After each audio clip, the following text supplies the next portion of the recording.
ആകാശവാണി.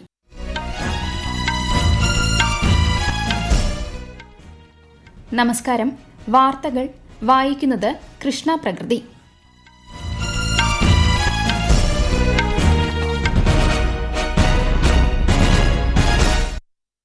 പ്രധാന വാർത്തകൾ. വിവിധ വിഷയങ്ങൾ ഉന്നയിച്ച് പാർലമെന്റിൽ ഇന്നും പ്രതിപക്ഷ ബഹളം. മണിപ്പൂരിൽ രാഷ്ട്രപതി ഭരണം 6 മാസത്തേക്ക് കൂടി നീട്ടാനുള്ള പ്രമേയത്തിന് പാർലമെന്റിന്റെ അംഗീകാരം. ഭീകരതയ്ക്കെതിരായ പോരാട്ടത്തിൽ ഇന്ത്യയ്ക്കൊപ്പം നിലകൊണ്ടതിന് ഫിലിപ്പീൻസിന് നന്ദി അറിയിച്ച് പ്രധാനമന്ത്രി നരേന്ദ്രമോദി. ഇന്ത്യയും ഫിലിപ്പീൻസും തമ്മിൽ 9 ധാരണാപത്രങ്ങൾ കൈമാറി. ന്യൂഡൽഹിയിലെ കർത്തവ്യ ഭവൻ പ്രധാനമന്ത്രി നരേന്ദ്രമോദി നാളെ ഉദ്ഘാടനം ചെയ്യും. ഉത്തരാഖണ്ഡിൽ മേഘവിസ്ഫോടനത്തിൽ വ്യാപക നാശനഷ്ടം, നിരവധി പേരെ കാണാതായി. രക്ഷാ ദുരിതാശ്വാസ പ്രവർത്തനങ്ങൾ ഊർജിതം. സ്ഥിതി വിലയിരുത്തി പ്രധാനമന്ത്രിയും കേന്ദ്ര ആഭ്യന്തരമന്ത്രിയും. കേരളത്തിലും കനത്ത മഴ തുടരുന്നു. വിവിധ ജില്ലകളിൽ മഴക്കെടുതി രൂക്ഷം. കേരള, കർണാടക, ലക്ഷദ്വീപ് തീരങ്ങളിൽ ഇന്നും നാളെയും മത്സ്യബന്ധനത്തിന് വിലക്ക്. വാർത്തകൾ വിശദമായി.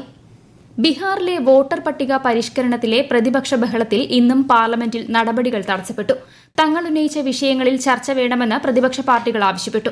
ഉച്ചയ്ക്ക് 2 മണിവരെ നിർത്തിവച്ച ലോക്സഭ വീണ്ടും സമ്മേളിച്ചപ്പോൾ എല്ലാ വിഷയങ്ങളിലും ചർച്ചയ്ക്ക് സർക്കാർ തയ്യാറാണെന്ന് പ്രിസൈഡിംഗ് ഓഫീസർ അറിയിച്ചു.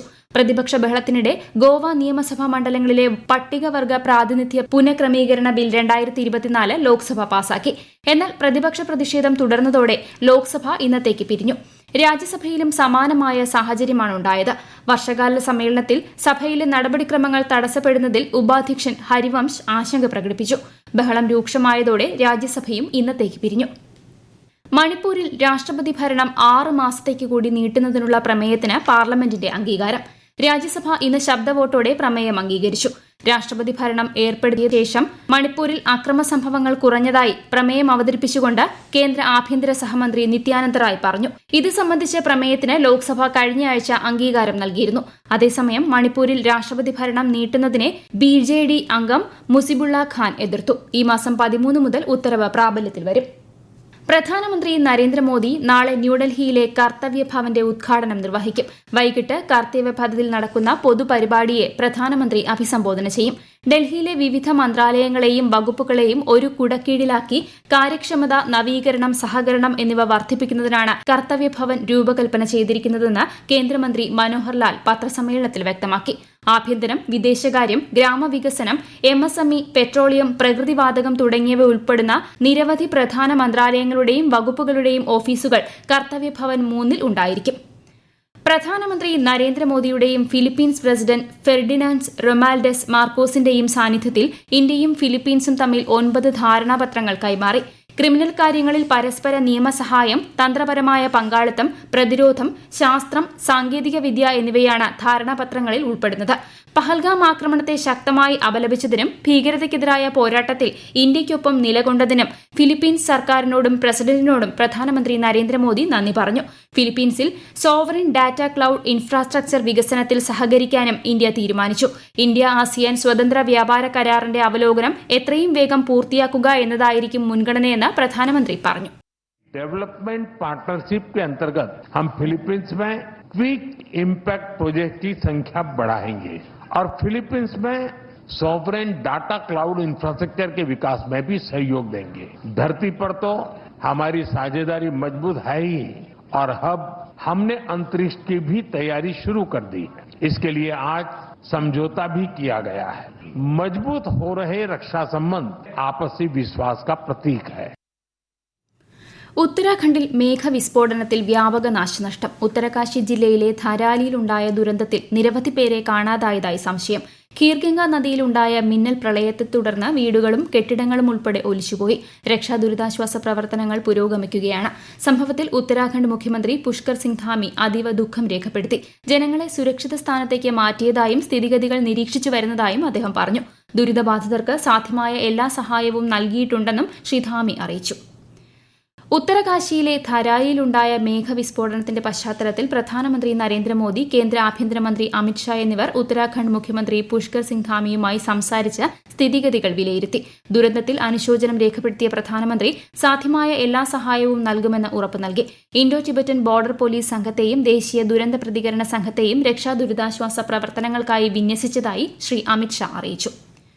കേരളത്തിലും മഴക്കെടുതി രൂക്ഷം. കനത്ത മഴ തുടരുന്ന മലപ്പുറം ജില്ലയിലെ കരുവാരക്കുണ്ടിൽ ഒലിപ്പുഴ കരകവിഞ്ഞൊഴുകുകയാണ്. നിരവധി വീടുകളിൽ വെള്ളം കയറി. തൃശൂരിലെ പല പ്രദേശങ്ങളിലും വെള്ളക്കെട്ട് രൂക്ഷമാണ്. കൊച്ചിയിൽ കലൂർ, ഇടപ്പള്ളി, പാലാരിവട്ടം എന്നിവിടങ്ങളിലും വെള്ളക്കെട്ട് ഭീഷണിയുണ്ട്. കോഴിക്കോട് നരിപ്പറ്റ പഞ്ചായത്തിലെ കമ്മായിത്തോടിൽ മലവെള്ളപ്പാച്ചിലുണ്ടായി. വാണിമേൽപ്പുഴയിൽ ജലനിരപ്പ് ഉയർന്നു. ഇന്ന് എറണാകുളം, ഇടുക്കി, തൃശൂർ, മലപ്പുറം ജില്ലകളിൽ ചുവപ്പ് ജാഗ്രത ഉൾപ്പെടെ എല്ലാ ജില്ലകളിലും മഴ മുന്നറിയിപ്പ് നൽകിയിരുന്നു. നാളെ തെക്കൻ ജില്ലകളിൽ മഴയ്ക്ക് നേരിയ ശമനമുണ്ടാകുമെന്നാണ് അറിയിപ്പ്. മഴ മുന്നറിയിപ്പിനെ തുടർന്ന് കാസർഗോഡ്, തൃശൂർ ജില്ലകളിലെ വിദ്യാഭ്യാസ സ്ഥാപനങ്ങൾക്ക് നാളെ അവധി നൽകി. കേരള, കർണാടക, ലക്ഷദ്വീപ് തീരങ്ങളിൽ ഇന്നും നാളെയും മത്സ്യബന്ധനത്തിന് വിലക്ക്. കൂടുതൽ വിവരങ്ങളുമായി ആകാശവാണി ലേഖകൻ എം സ്മിതി. ബുധനാഴ്ച കണ്ണൂർ, കാസർഗോഡ് ജില്ലകളിൽ അതിതീവ്ര മഴയ്ക്ക് സാധ്യതയുള്ള ചുവപ്പ് ജാഗ്രത പുറപ്പെടുവിച്ചിട്ടുണ്ട്. മലപ്പുറം, കോഴിക്കോട്, വയനാട് ജില്ലകളിൽ അതിശക്തമായ മഴയ്ക്ക് സാധ്യതയുള്ള ഓറഞ്ച് ജാഗ്രതയും നാളത്തേക്കായി പുറപ്പെടുവിച്ചിട്ടുണ്ട്. കേരള, ലക്ഷദ്വീപ് തീരങ്ങളിൽ മണിക്കൂറിൽ 50 കിലോമീറ്റർ വരെയുള്ള കാറ്റിന് സാധ്യതയുണ്ടെന്നും മത്സ്യബന്ധനത്തിന് പോകരുതെന്നും നിർദ്ദേശിച്ചിട്ടുണ്ട്. പശ്ചിമഘട്ട മലനിരകളിൽ ശക്തമായ മഴ തുടരുന്നതിനാൽ തമിഴ്നാട്ടിലെ നീലഗിരി ജില്ലയിലെ ഊട്ടിയിലേക്ക് കേന്ദ്ര സർക്കാർ NDRF സംഘത്തെ അയച്ചു. നീലഗിരിയിലെ 283 ഇടങ്ങൾ ഉരുൾപൊട്ടൽ സാധ്യതയുള്ള മേഖലയായി കണക്കാക്കിയിട്ടുണ്ട്. സ്ഥിതിഗതികൾ നിരീക്ഷിക്കുന്നതിനും ജനങ്ങളെ സുരക്ഷിത സ്ഥലങ്ങളിലേക്ക് മാറ്റുന്നതിനുമായി തമിഴ്നാട് സർക്കാർ 42 സംഘങ്ങളെ നിയോഗിച്ചിട്ടുണ്ട്. കേരളത്തിൽ തദ്ദേശ തെരഞ്ഞെടുപ്പിനുള്ള വോട്ടർ പട്ടികയിൽ പേര് ചേർക്കാനും തിരുത്താനും മറ്റന്നാൾ വരെ അവസരം. പേര് ഉൾപ്പെടുത്താൻ ഇതുവരെ 10 ലക്ഷത്തിലേറെ പേർ അപേക്ഷ നൽകി. ഈ മാസം 30-ന് അന്തിമ വോട്ടർ പട്ടിക പ്രസിദ്ധീകരിക്കും. ഈ വാർത്തകൾ ആകാശവാണിയിൽ നിന്ന്. ആകാശവാണി വാർത്തകളും വാർത്താധിഷ്ഠിത പരിപാടികളും all India radio news Thiruvananthapuram YouTube ചാനലിലും @all India radio news Thiruvananthapuram Facebook പേജിലും AR News_ തിരുവനന്തപുരം ഇൻസ്റ്റഗ്രാം അക്കൌണ്ടിലും @AR News_TVM X ഹാൻഡിലും ലഭ്യമാണ്. ജമ്മുകശ്മീർ മുൻ ഗവർണർ സത്യപാൽ മാലിക് അന്തരിച്ചു. 79 വയസ്സായിരുന്നു. ഗോവ, മേഘാലയ സംസ്ഥാനങ്ങളിലെ ഗവർണറായും അദ്ദേഹം സേവനമനുഷ്ഠിച്ചിരുന്നു. നിര്യാണത്തിൽ രാഷ്ട്രപതി ദ്രൌപദി മുർമു, പ്രധാനമന്ത്രി നരേന്ദ്രമോദി തുടങ്ങിയവർ അനുശോചിച്ചു. ഝാർഖണ്ഡ് മുൻ മുഖ്യമന്ത്രിയും രാജ്യസഭാ എംപിയുമായ ഷിബു സോറന്റെ അന്ത്യകർമ്മങ്ങൾ ഝാർഖണ്ഡിലെ രാംഗഡ് ജില്ലയിലെ നെമ്രയിൽ നടന്നു. ഇളയ മകനും ദുംക MLAയുമായ ബസന്ത് സോറൻ അന്ത്യകർമ്മങ്ങൾ നടത്തി. മകനും ഝാർഖണ്ഡ് മുഖ്യമന്ത്രിയുമായ ഹേമന്ത് സോറൻ, മുൻ കേന്ദ്രമന്ത്രിയും കോൺഗ്രസ് എംപിയുമായ സുബോധ് കാന്ത് സഹായ് എന്നിവരുൾപ്പെടെ സംസ്കാര ചടങ്ങിൽ പങ്കെടുത്തു. രാജ്യത്ത് പ്രതിവർഷം 1,80,000 പേർ റോഡ് അപകടങ്ങളിൽ മരിക്കുന്നതായി കേന്ദ്ര ഗതാഗത മന്ത്രി നിതിൻ ഗഡ്കരി. റോഡ് അപകടങ്ങൾ കുറയ്ക്കുന്നതിന്റെ ഭാഗമായി ബ്ലാക്ക് സ്പോട്ടുകൾ കണ്ടെത്തി നടപടികൾ സ്വീകരിക്കുന്നുണ്ടെന്നും കേന്ദ്രമന്ത്രി പറഞ്ഞു. ഗ്ലോബൽ ഇന്ത്യൻസ് കോൺക്ലേവ് 2025-നെ ന്യൂഡൽഹിയിൽ അഭിസംബോധന ചെയ്യുകയായിരുന്നു അദ്ദേഹം. हमारे देश में हर साल 5 लाख एक्सीडेंट होते हैं और 1,80,000 मौतें होती है. 18 to 34 एज ग्रुप में 66% मौतें होती है. इसमें से हमने इसका जब अध्ययन किया, एक रोड इंजीनियरिंग है जिसमें हमने ब्लैक स्पॉट आइडेंटिफाई किए और करीब 40,000 हमने करोड़ रुपए खर्चा करके हम रोड में ब्लैक स्पॉट की इम्प्रूवमेंट तेजी से कर रहे हैं. സമഗ്രവും കാര്യക്ഷമവുമായ മാധ്യമ വിനോദ ആവാസ വ്യവസ്ഥ കെട്ടിപ്പടുക്കുന്നതിൽ സംസ്ഥാനങ്ങൾക്കും കേന്ദ്രഭരണ പ്രദേശങ്ങൾക്കും വലിയ പങ്കുണ്ടെന്ന് വാർത്താവിതരണ പ്രക്ഷേപണ സഹമന്ത്രി എൽ മുരുകൻ. സംസ്ഥാനങ്ങളുടെയും കേന്ദ്രഭരണ പ്രദേശങ്ങളുടെയും ഇൻഫർമേഷൻ ആൻഡ് പബ്ലിക് റിലേഷൻസ് സെക്രട്ടറിമാരുടെ ദേശീയ സമ്മേളനത്തെ ന്യൂഡൽഹിയിൽ അഭിസംബോധന ചെയ്യുകയായിരുന്നു അദ്ദേഹം. വാർത്താവിതരണ പ്രക്ഷേപണ സെക്രട്ടറി സഞ്ജയ് ജാജു ഉൾപ്പെടെയുള്ളവർ പരിപാടിയിൽ പങ്കെടുത്തു. രാജ്യത്തെ ഓഹരി വിപണികളിൽ നഷ്ടം. ബോംബെ ഓഹരി സൂചിക സെൻസെക്സ് 308 പോയിന്റ് ഇടിഞ്ഞ് 80,710-ലും ദേശീയ ഓഹരി സൂചിക നിഫ്റ്റി 73 പോയിന്റ് നഷ്ടത്തിൽ 24,650-ലും വ്യാപാരം അവസാനിപ്പിച്ചു. ഉദയ്പൂർ ഫയൽ സിനിമയുടെ നിർമ്മാതാവ് അമിത് ജാനി കേന്ദ്രമന്ത്രി അശ്വനി വൈഷ്ണവുമായി കൂടിക്കാഴ്ച നടത്തിയതായി അവകാശപ്പെടുന്ന വാർത്താ റിപ്പോർട്ട് തള്ളി കേന്ദ്ര സർക്കാർ. കേന്ദ്ര വാർത്താ വിതരണ പ്രക്ഷേപണ മന്ത്രി അത്തരമൊരു കൂടിക്കാഴ്ച നടത്തിയിട്ടില്ലെന്ന് PIB ഫാക്ട് ചെക്ക് വിഭാഗം അറിയിച്ചു. പരമാധികാര രാജ്യങ്ങൾക്ക് വ്യാപാര പങ്കാളികളെ സ്വതന്ത്രമായി തിരഞ്ഞെടുക്കാനുള്ള അവകാശമുണ്ടെന്നും എണ്ണ വ്യാപാരവുമായി ബന്ധപ്പെട്ട് ഇന്ത്യക്കെതിരായ US ഭീഷണികളെ തള്ളുന്നതായും റഷ്യ. അത്തരം നടപടികൾ നിയമവിരുദ്ധമാണെന്നും US-നെ വിമർശിച്ച ക്രെംലിൻ വക്താവ് ദിമിത്രി പെസ്കോവ് പറഞ്ഞു. പ്രധാന വാർത്തകൾ വീണ്ടും.